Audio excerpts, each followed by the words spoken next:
Hi everyone. I am Askan Pareda, currently working as a machine learning engineer at Sensiforex. So first of all, welcome to IS Lab, and it is going to my first video to my channel, and I'll be keep posting. So thank you for coming. Let's start. Now you might wonder, I'm into machine learning, so why am I teaching you about CPS? CPS is basically a storage system. Right? So it is because in my journey of working with large scale AI ML systems, I quickly realized that no AI can work without good data, right? So, and also more importantly, no data works without reliable and scalable storage. That's where CPS comes in. Whether it's cloud storage, data lakes, or the backup systems, or deep learning pipelines. So in the every in every behind the scenes, CPH is there. And CPH is silently powering massive amounts of data with speed and safety. And the main advantage of CPH is that it's an open source, also flexible, and it is trusted by many enterprises and by many researchers around the world. And for your knowledge, I didn't I just started learning CPS not because I had to uh, for my job or my work, but it because I wanted to understand how a real system scales, how the data survives failures, and how we can control massive distributed clusters efficiently. So today, to many of the days, I will be continuing and I will be taking you to the same journey from basics to advanced level of CPH. As you can see my screen, so I'll be help you to master CPH. I'll help you out, and so from basics to advanced with Ceph and in the upcoming days, we'll also learn what is Ceph how we are going to deploy everything. I will want to show you. So from and I'll be make sure by the end of this course you can understand not just how to use CPH, but also why CPH is critical for the future of tech, especially for AI, cloud, and modern infrastructure. So, in complete um, this course, I'm gonna cover the CPH fundamentals like what is CPH, why CPH, history of CPH, SIP architecture, why RADOS are the core. So, as soon as we'll go forward, you'll get to know what is RADOS. Okay. Then CPH storage types, then how CPH helps us in daily life. Then comes monitors or mons. Then come managers or MGRs. Then come OSDs or object storage daemons. Then the OSD backends like Blue Store, File Store, etc. Then the advanced safe mechanics like cross algorithm, placement groups, pools and replication. Then Ceph maps, and clustered metadata. Then we'll gonna see how we can deploy Ceph CPH by using Ceph ADM and the advanced tools like AWS S3, how we are going to use them and everything else. So please be with me.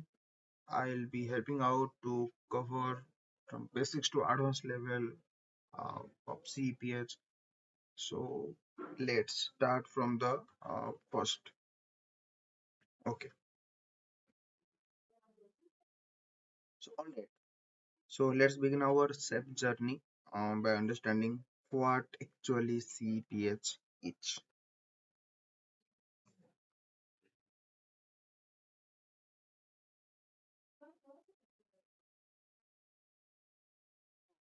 CPH is an open source software defined storage system. That means it's not tied to any specific hardware and anyone can use it or modify it freely. Okay.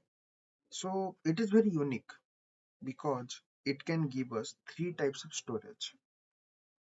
One is block storage, file storage, and object storage, and it is all in one place, so you don't need to use three different tools or systems. CPH is made to scale. We can scale. Okay, so that means when whether you have 5 machines or 5,000, it can handle it all. Any. Okay, it's also a fault tolerant, which means if one machine fails, your data is safe and your system keeps working. And we will see it in the upcoming videos while I'll be deploying the CPH.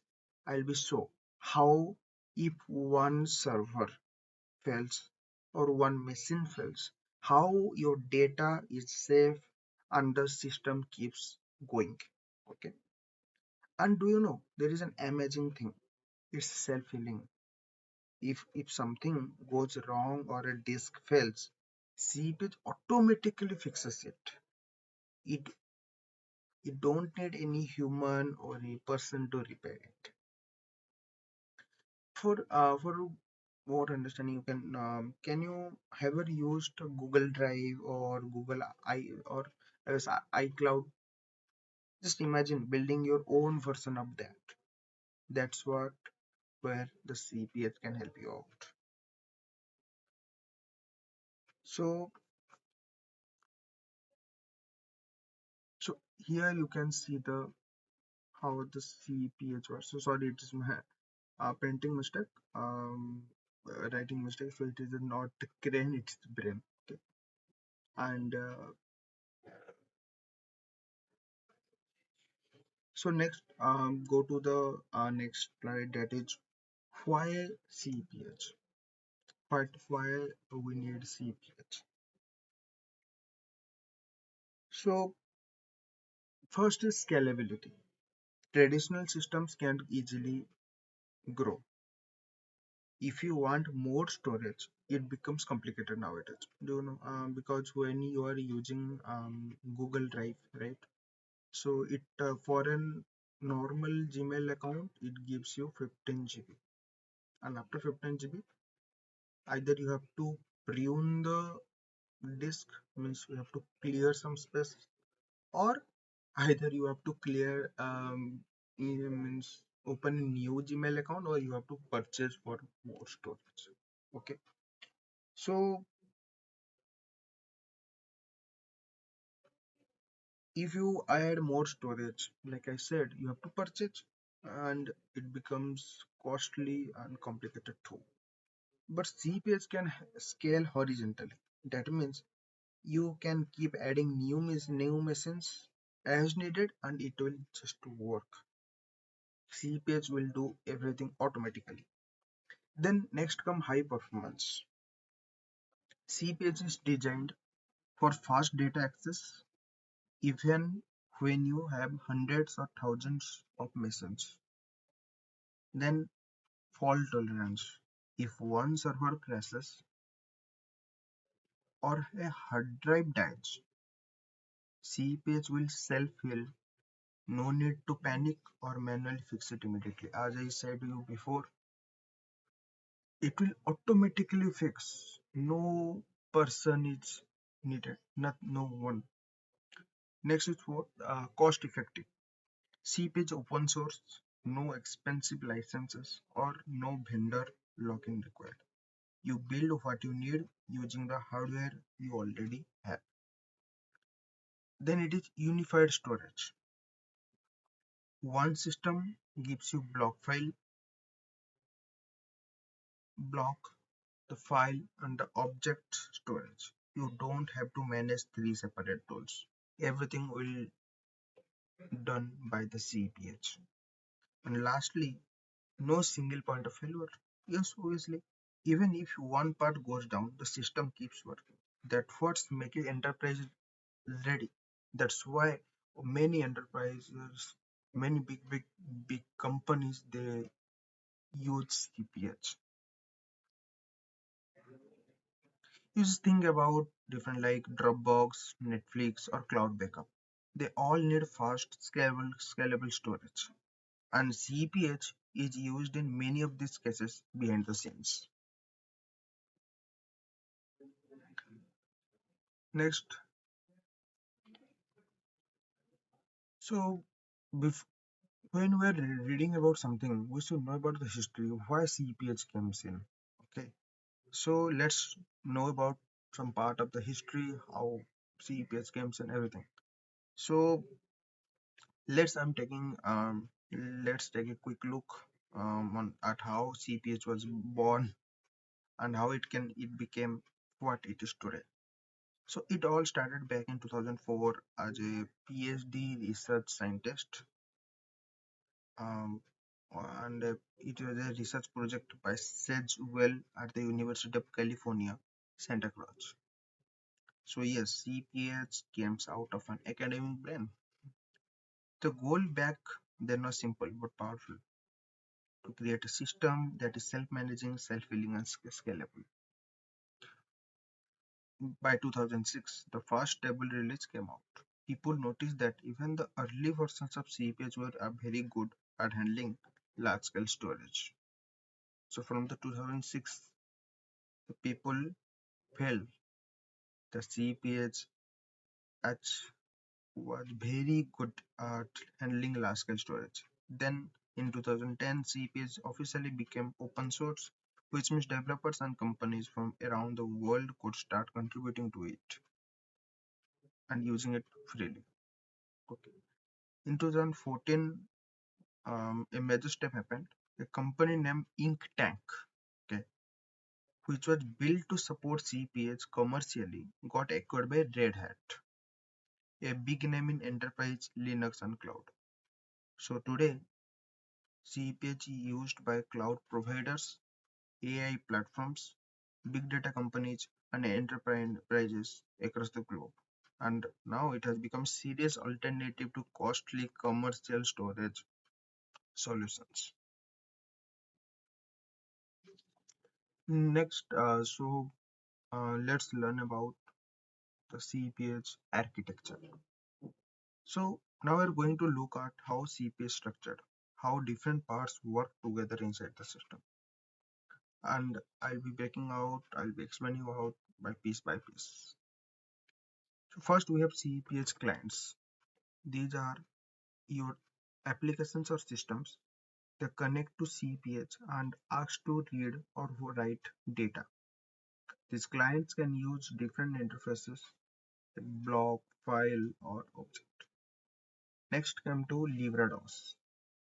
Think of it like a smart library, okay, that the clients use to connect directly to CPS storage engine.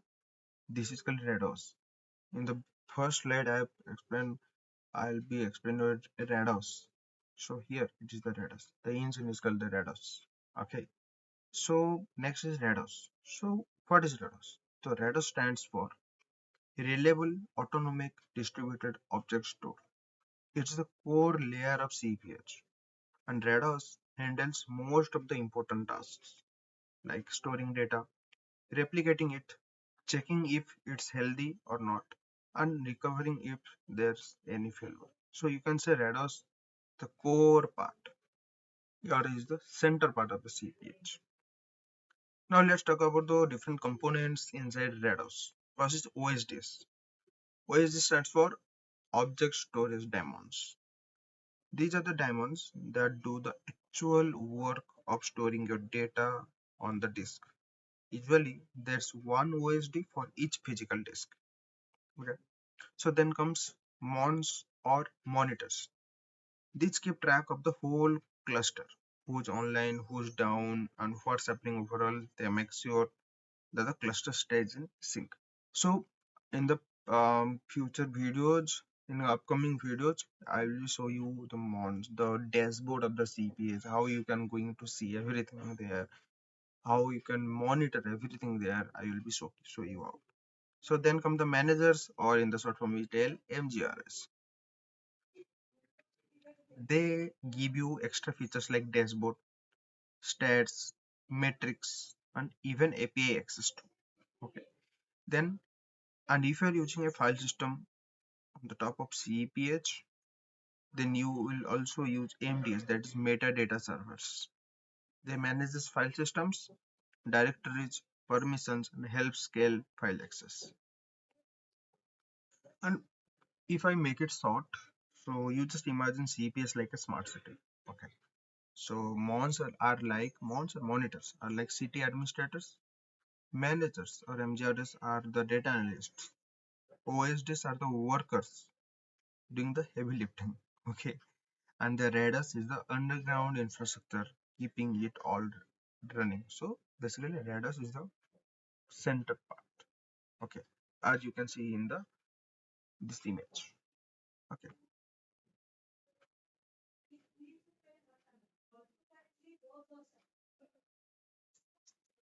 Then you might have a question. Here we have the components, role and details. Here the client have the role of users or apps, accessing storage, then details, everything we have here. And in the description, I'll be adding this PPT in a PDF format, and I'll be saying you. So monitor, as I've told, it keeps the cluster map, monitors cluster health, and ensures consistency across all nodes. Okay. So you and the managers, it will help you to provide cluster metrics, load balancing, dashboard support. As I've told you that we use CPS has its own dashboard and it's managed by MGR manager and helps orchestrate tasks. OSD is basically will store the data in the disk to store actual data objects like handle data replication, recovery, rebalancing, and checking everything. And MDS is basically a file system manager. Okay, so it manages metadata operations like who is directory structure, what can be the directory structure, their permissions for CP only for only it is only for the Ceph file systems only. We'll upcoming we'll know about RBD and RGW. Okay, and the RADOS. The RADOS is the core storage layer, or the heart of the or the brain of the CPH. You can say the main heart of the CPH. Okay. Next, the main thing. Why RADOS at the center of the CPH? Actually, according you can see this image here. You can see the RADOS is at the center, and everything is connected with the RADOS. Okay. So why is like that? So as I've already told you that RADOS stands for Reliable Autonomic Distributed Object Store. Let me simplify that.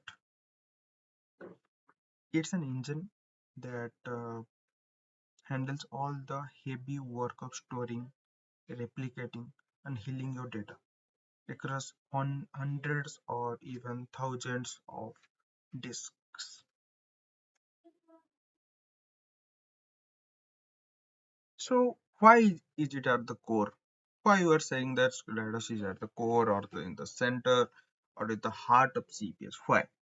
So because you can see that everything is because everything in CPH, whether it's block storage, file systems, or the object storage, is built on the top of RADOS. Okay, and you could say RADOS is like the foundation of a skyscraper. Okay, you cannot build anything solid without it. RADOS takes care of storing the actual data as objects, replicating or erasure coding the data for durability, healing automatically when disks or node fail, managing Ceph transactions even in a distributed environment. So it works with mons, mons means monitors, then OSDs, that is object storage daemon, the storage part, and the managers or MDS or MGRS. Okay, and to keep the cluster consistent, healthy, and healthy. So remember it that whenever you are using CPA, you are really using RADOS, no matter what type of storage you are accessing. So basically, RADOS is the main center part or the main heart of the CPH. Without RADOS, nothing can work in the CPH system. So if I can explain you in a short line, so basically you can think that RADOS as a engine of a car, and the block, file, and the object storage are the just different ways to drive. Okay, but the engine is always RADOS. So nextly, just we'll see the different storage types of CPH. First, let's see RADOS, the core engine backend.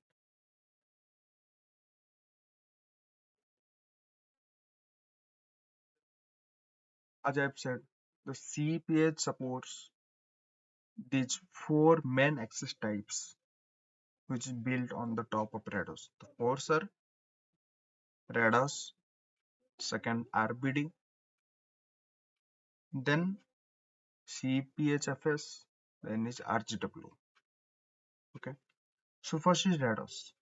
So this is the core object store we just discussed. It's what stores the data in CPH as distributed objects, but users don't directly use RADOS. It's the engine under the hood. Okay, and it is also the backend for RBD, CPHFS, and RGW. So RBD stands for RADOS Block Device. Okay,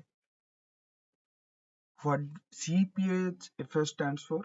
CPH File Systems, and RGW, it's an object, so it is mean that RADOS Gateway. Okay, so next come to RBD, that is RADOS Block Device. So this provides block storage. Basically, it's like a virtual hard disk that you can attach to virtual machines or databases. It supports advanced features like snapshots and cloning too, and it's great for boot volumes, VMs, virtual machines, and high performance apps. Then next come to CPHFS. Okay, so CPHFS means, as I've told, Ceph File System. So this gives a POSIX compliant file system, meaning it works just like a regular Linux file system. It's used for shared folders, app data, or user directories where you need directory structures, file permissions, etc. Then the last fourth is RADOS Gateway or RGW. So this is object storage. As I've said, We'll see in the upcoming videos are using S3 as well as S3 Swift APIs. So how we are going to use it? So we are going to use it via the RGW. So it is the object storage compatible with S3 and Swift APIs, just like AWS S3, as I've told you. So it's perfect for cloud native apps, backups, and web storage. Developers can access it through RESTful APIs, which makes it great for scalable web services. So with Ceph, you get all three in one system that no other open source give you. And the very plus point is it is open source. So in the CPH, you get block, file, and object in all in one system, and that what makes it truly unified storage system. Okay, so as in this image you can see RADOS is a storage type and its interface is the native object store and use case is the internal engine of the CPH or the heart of CPH. RBD. RBD is the RADOS block device. Its interface is block storage. Use cases are VM, disks, or databases. Then is the Ceph file system, and its interface is file storage. And also the use case will be the file system to be shared for users of the application. Next is the fourth, and the RGW, and which is the object storage, supports S3 and Swift, and use cases are cloud, obviously, cloud native apps and backups.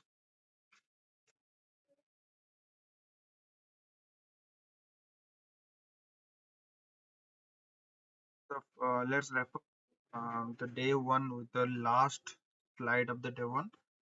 So it is to understand where is CF or CPH used in real life. So alright, to finish the day one, let's look um, where the CPH is used in our day-to-day life.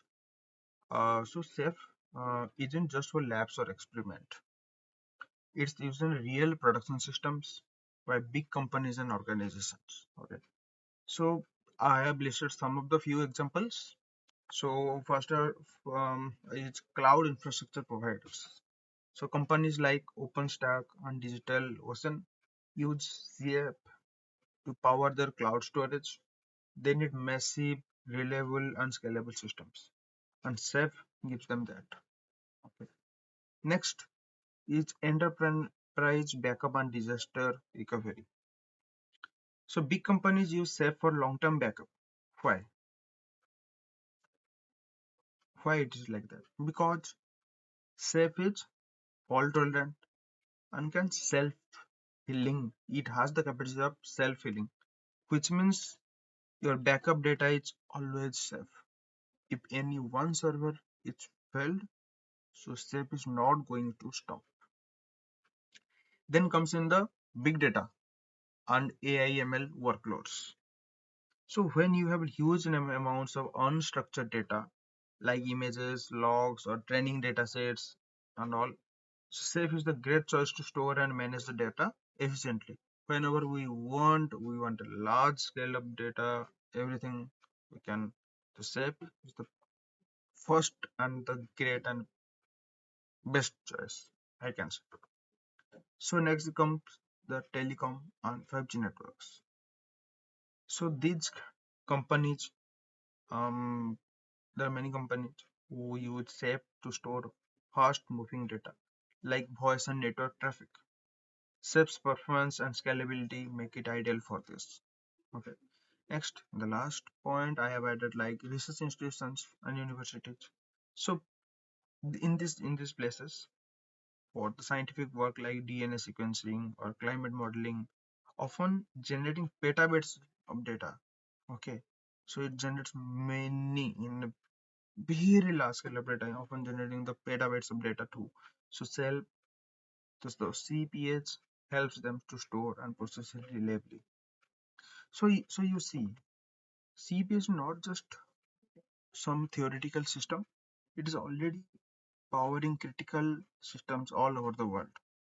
And by learning it, you are preparing yourself for real industry use. So basically, this course, what I've started today, it is not for the students. It's for the everyone who want to learn CPH. So it is the end of this day one, and tomorrow, in the day two, we'll be dive deep into the first major component CPS, that is monitors, and there we'll understand how they keep the cluster alive and consistent. So thank you so much. As this is my first video, so keep supporting um, the IS lab, and if you have any doubt or any questions, you just comment. I'll be happy to answer them out, and I'll be like to please share, like, and subscribe. And thank you so much. Jai Jagannath.